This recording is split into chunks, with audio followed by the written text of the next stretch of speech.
Welcome back to another Film Geek movie review. Now, if you just finished watching my Holdovers review, you're probably wondering, why am I wearing the same clothes? Well, it's the same day. I just got done filming the review portion of my Holdovers review. In fact, this is the exact same beer that I was drinking in that video also. Hey, there you go. Movie magic blown, right? Okay, well, anyways, now I'm talking about the Netflix original, The Killer. This tells the story of an international assassin who decides to turn on his employer, and well, it just basically turns into a big old game of international cat and mouse. Employer trying to find him trying to find agents of his employer, blah blah blah. Anyways, this film is directed by David Fincher, and it's starring Michael Fassbender and Tilda Swinton. And guys, I'm looking forward to this. I am a big fan of David Fincher. When I first saw the movie Seven, I was hooked. I had to see more of his movies. So thankfully, he has made a ton of really good just thrillers, crime thrillers, things of that sort. Man, Seven is also, in my opinion, just like borderline horror. I don't care what anybody says. That movie is scary. At least it's got its scary moments. I mean, we all know what I'm talking about, right? Like the really scary moment.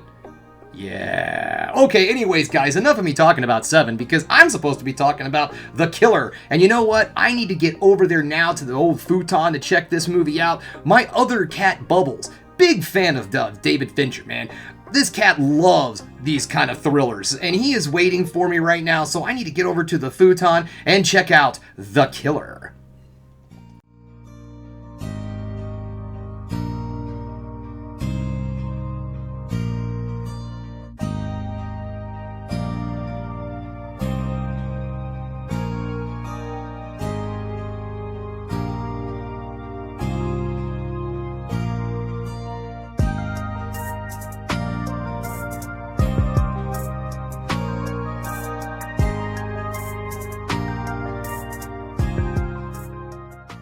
And I'm back, just getting done watching The Killer, and you know, guys, I did enjoy this film, but I do notice some things I think people aren't going to really like too much about this movie.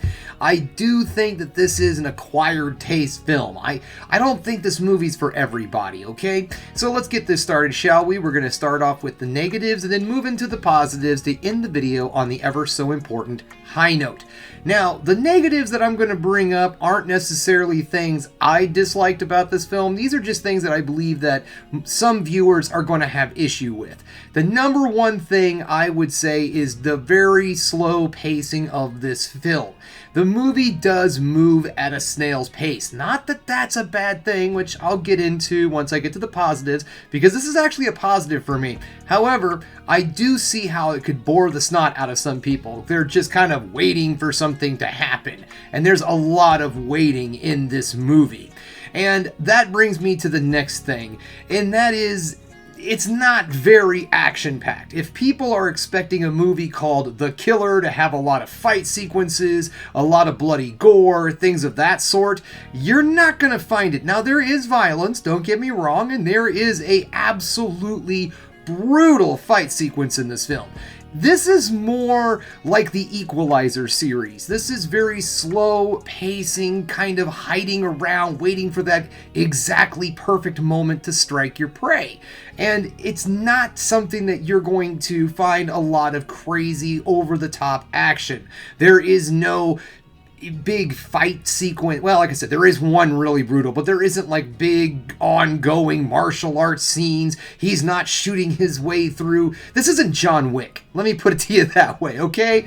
Let's just put it that way. This is not John Wick. This is something that moves much like the main character of the film. And that's where I'm coming to the positives. Now, it sounds like this movie might be boring. No, what I'm talking about, the slow pacing and all, actually works quite well because it's the way that this assassin works. I mean, right at the very beginning of the movie, the movie lets you know that it is going to move very slow, but with absolute meticulous purpose.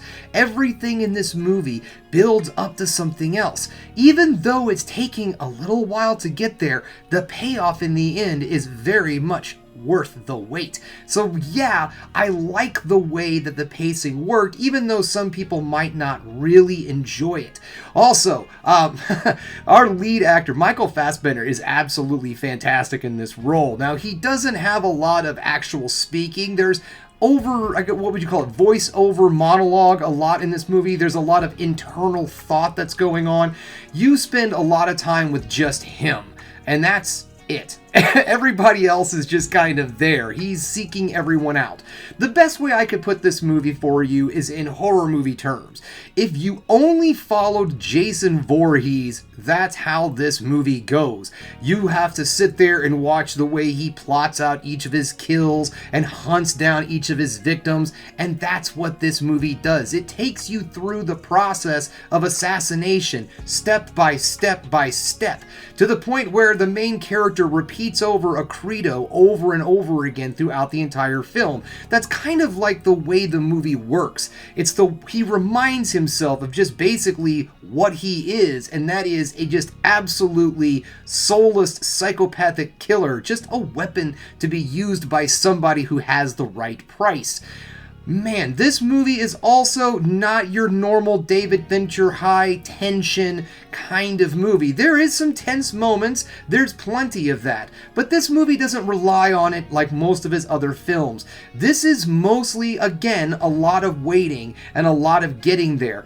The movie isn't particularly long. It does feel that way. Like I said, it's a slow burn. It's about 2 hours long. You notice it. It is definitely 2 hours long. But in my opinion, I think this film is definitely worth the watch, and it's just enjoyable. Even though the movie moves slow, everything that's happening is very engaging, and it keeps your brain interested in just what is going to happen next. Well, guys, that's all I have for you. This is on Netflix currently, so, if you have Netflix, check it out. If this sounds like something you're interested in, I thought it was a good watch. Maybe you'll find some enjoyment in it also.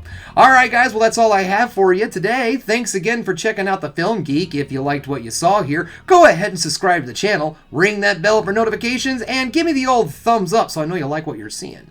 And if there's one more thing you can do, folks, that is keep watching movies. You know I'm gonna.